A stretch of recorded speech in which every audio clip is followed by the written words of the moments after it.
Watch out, there goes your whole fucking camera. All together, one proper. That's what we want. Don't worry about me. Just carry on. Just carry on talking. Just been talking about this car for months, and just watching it do what it does, and pretty excited to see it. Thank you. Super clean. Thank you. This is after three trainees, 2 intermediate shafts, and this is the second motor. But it's happy. It's a happy motor. Yeah. Let's see. Yeah. Sorry. No. It's not on the thing for. Yeah, what's gonna make?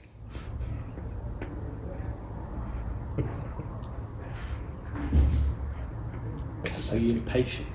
I'm impatient. Well, things must get Done now. quickly and right. So usually that's difficult to get done. Oh, I'm just gonna send Jake a picture of you fucking it up.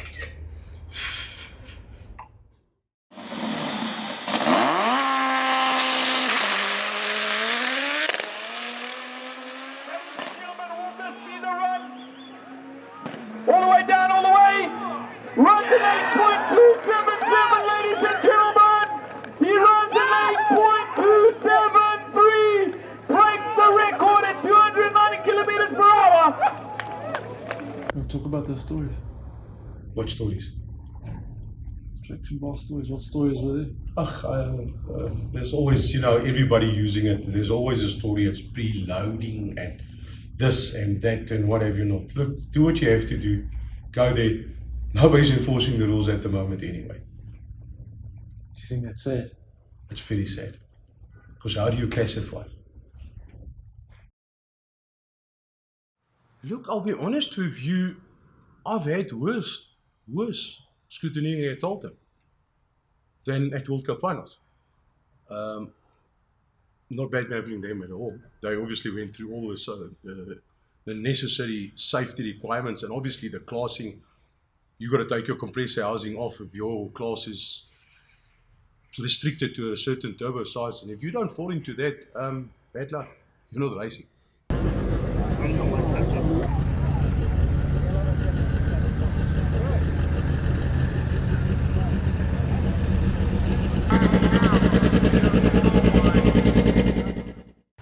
It's huge. It's phenomenal. For people that hasn't been there, it's so difficult to try and just explain to them how big it is and how organized it is. I mean, they're running, what did we say last time? I think about 350 cars twice a day for qualifying or eliminations.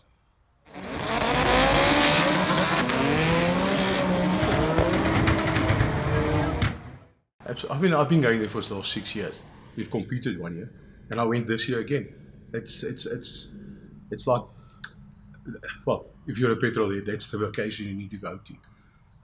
Obviously, you can combine another lot of tracks as well, but if you can only do a week in the USA, you need to do World Cup finals. It's just getting bigger and bigger every year, and it's getting more competitive. I mean, in the Outlaw versus Extreme, I think there was 5 or 6 cars that went into the 5s, competing against each other.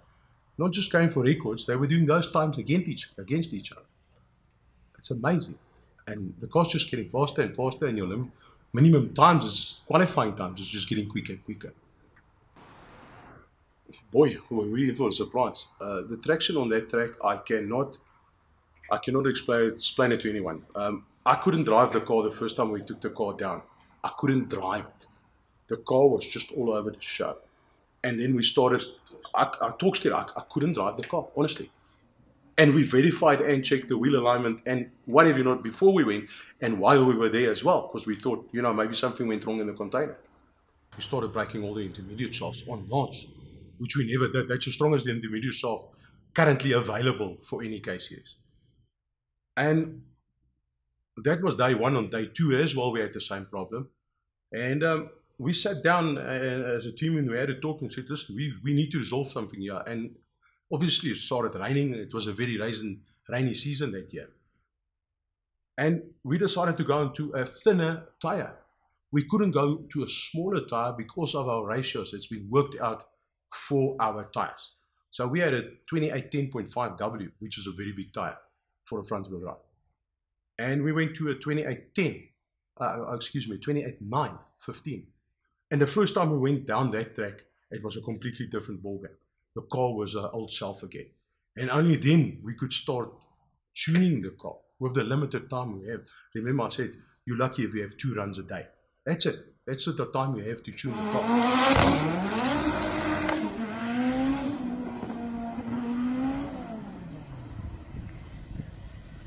Obviously our big mishap, well, because of the traction being that hectic, all the way down 3rd and 4th gear, we obviously started piling the boost. At one time we saw about 3.8 bar odd, which is not a lot in the US terms, I can assure you that. We saw 4 bar once on a launch, but something went wrong there. Look, there's a lot of things. We thought, when I'm saying we, I'm talking about my team. I'm not talking about anything else or pointing fingers at anyone else. We thought we went prepared. I mean, we had 3 extra motors. We had 2 transmissions. We had spare intermediate shafts. We had a spare CVs. We had a spare management system. We took wires with Martin joined that as well to assist us with the tuning. And boy, were we in for a surprise.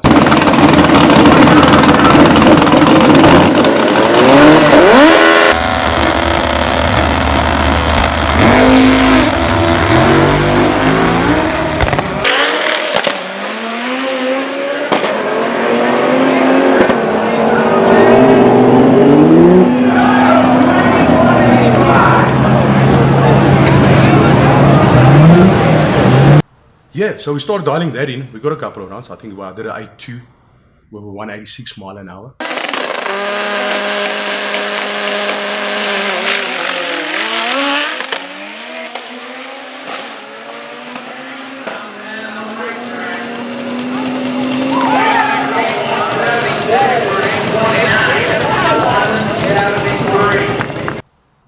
Without a traction bar, obviously.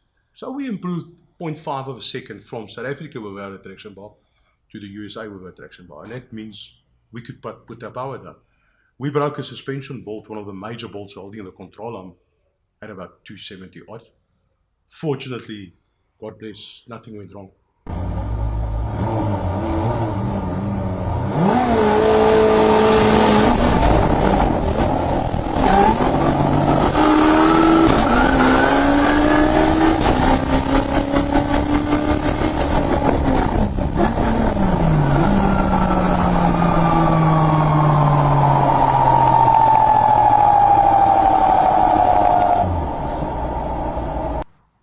Very close to the wall.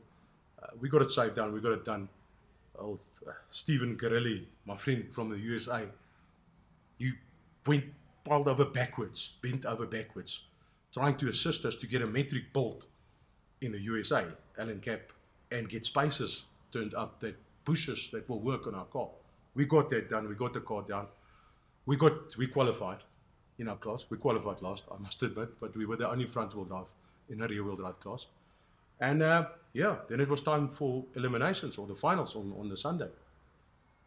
We shot away with the best 60 foot we ever had, the best 8th mile, and my steering wheel clipped off.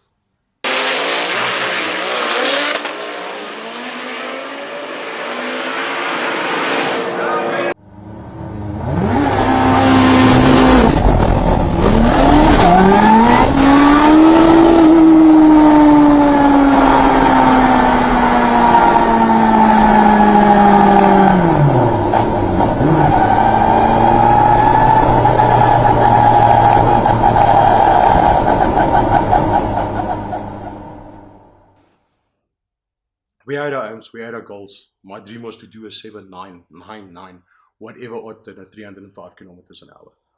Looking at our data, looking at everything we had, the car had it in it. There's no question about it. It just wasn't meant for us. There's a reason for everything in life.